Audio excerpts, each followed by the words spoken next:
সম্মানিত হাজিরিন, এই আয়াতে কারিমার মধ্যে আল্লাহ পাক জানায় দেন, ইয়া আইয়ুহাল্লাযীনা আমানু তুবু ইলাল্লাহি জামিআ, হে ঈমানদারের দলেরা, তুবু ইলাল্লাহি জামিআ, তোমরা সমবেত হয়ে আমি আল্লাহর কাছে তওবা করো। আমার আল্লাহ কি বলেছেন? তোমরা জামিআ সমবেত হয়ে আমি আল্লাহর কাছে তওবা করো। একা একা বাড়িতে থেকে তওবা করতে পারবা?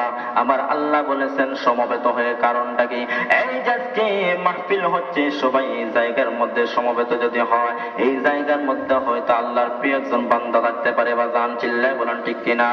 এই জায়গার মধ্যে আল্লাহর একজন প্রিয় বান্দা থাকতে পারে, এই জায়গার মধ্যে আমার আল্লাহর ঘর দেখনেওয়ালা মানুষ থাকতে পারে, এই জায়গার মধ্যে আমার হাবিবের রওজার মধ্যে সালাম দেওয়ালা মানুষ থাকতে পারে, এই জায়গার মধ্যে দাড়ি পাখনাওয়ালা বাবা থাকতে পারে, এই জায়গার মধ্যে নিষ্পাপ বাচ্চা থাকতে পারে। কার দোয়া আমার আল্লাহ কবুল করেন? আল্লাহ ডেকে বলে, বান্দারা তোমরা সবাই সমবেত হয়ে আমি আল্লাহর কাছে তওবা করো, আমি আল্লাহর কাছে সমবেত হয়ে তওবা করো। যখন মুনাজাত হবে, একজনের বদৌলতে আমার আল্লাহ আজকের মুনাজাত কবুল করে সবার গুনাহ মাফ করে দিতে পারে কিনা? একজনের ওসিলায় আল্লাহ গুনাহ মাফ করে দিতে পারে। এর জন্য মুসলমান বলতে চেয়েছিলাম, আল্লাহর কাছে যদি বান্দা তওবা করে আল্লাহ অত্যন্ত খুশি হয়ে যায়, অত্যন্ত খুশি হয়ে যায়। আমার আল্লাহ কেমন ভাবে খুশি হয়ে যায় মুসলমান, আল্লাহর রাসূলের একটি হাদিস থেকে উদাহরণ দিয়ে আসবো, শুনতে চান? আল্লাহ রাসূলের হাদিস থেকে একটি উদাহরণ দিয়ে আসি। আল্লাহ রাসূল সাল্লাল্লাহু আলাইহি ওয়াসাল্লাম একটি হাদিস শরীফের মধ্যে বর্ণনা করেন, বাজান তওবা করে বান্দার প্রতি, আল্লাহর কাছে তওবাকারী বান্দার প্রতি আমার আল্লাহ কি পরিমাণ খুশি হয় শুনে রাখুন। হৃদয় দম করে অন্তরের মধ্যে কথাটা জায়গা দিবেন। আল্লাহর হাবিব বলেন, আল্লাহর কোন এক বান্দা মুসাফির কোন এক জায়গার মধ্যে চলে যাচ্ছে। আগেকার যুগের মানুষ যখন হজ করত, বিমান ছিল। আজ থেকে 100 বছর আগে বিমান ছিল না। মাথা নাড়িয়ে কথা বলবেন না, জবান খুলে বলবেন। বিমান ছিল না। আগেকার যুগের মানুষেরা যখন হজ করত, তখন মানুষেরা পায়ে হেঁটে হেঁটে হজ করত, ঠিক কিনা বলুন? আগেকার যুগের মানুষেরা পায়ে হেঁটে হজ করত। যাদের সম্পদ ছিল, যাদের একটু অর্থ ছিল, তারা হয়তো তাদের সওয়ারি হিসাবে কেউ উট নিত, কেউ ঘোড়া নিত, চিল্লায় বলুন ঠিক কিনা?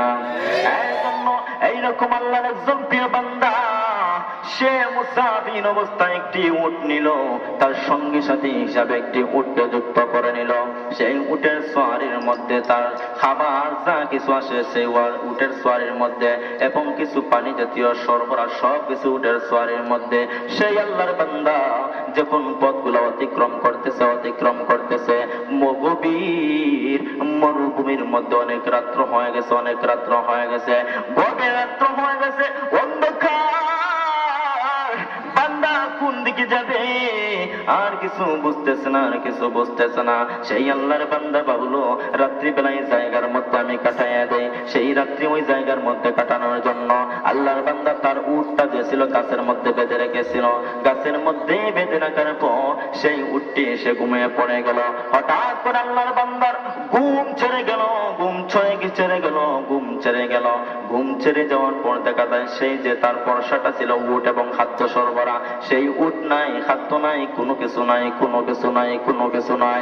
সেই আল্লাহর বান্দা ক্লান্ত হয়ে গেল, অসহায় হয়ে গেল, খুব চিন্তার মধ্যে পড়ে গেল। আল্লাহর বান্দা খুব চিন্তার মধ্যে পড়ে গেল, যদি তার উট থাকে না তাহলে সে সফরও করতে পারবে না। তার উটের মধ্যে সমস্ত খাদ্য সরবরাহ খাদ্যগুলো নাই। সেই আল্লাহর বান্দা সমস্ত জঙ্গলাটা ঘুরে বেড়ায় দেখতে চায় সার উটটি আছে কিনা। কোন জায়গার মধ্যে উট খুঁজে পায় না। ক্লান্ত হয়ে আবার সেই জায়গার মধ্যে বান্দা এসে ঘুমিয়ে পড়ল। আবার যখন বান্দার ঘুম ছাড়লো, আমার দিকে গভীর মনোযোগ, আবার আল্লাহর সেই বান্দা যখন ঘুমটি ছাড়লো, প্রথমবার সব কিছু তালাশ করলো, উট খুঁজে পায় না, বোঝার চেষ্টা করবেন। পরবর্তীতে ক্লান্ত হয়ে আবার সেই জায়গার মধ্যে ঘুমিয়ে পড়লো। আবার যখন বান্দার ঘুম ভেঙে গেল, সঙ্গে তার চক্ষুর সম্মুখে তার যে বর্ষা উট ছিল সেই উটটি খুঁজে পেয়ে গেল। সেই উটের মধ্যে সমস্ত খাদ্যগুলো রয়ে গেল। বান্দা খুশির ঠেলায় বান্দা জবান দিয়ে বলল, আল্লাহুম্মা আনতা আবদি ওয়া আনা রাব্বুক। বান্দা জবান দিয়া খুশির ঠেলায় এমন কথা বলল, গো মাবুদ, আমি হলাম তোমার রব, তুমি আল্লাহ হলে আমার বান্দা, তুমি আল্লাহ আমার বান্দা। এই জবান, এই যে ব্যক্তি কথা বললো, ব্যক্তি কিসের টেলায় বললো? বাজান চিল্লায় বলুন।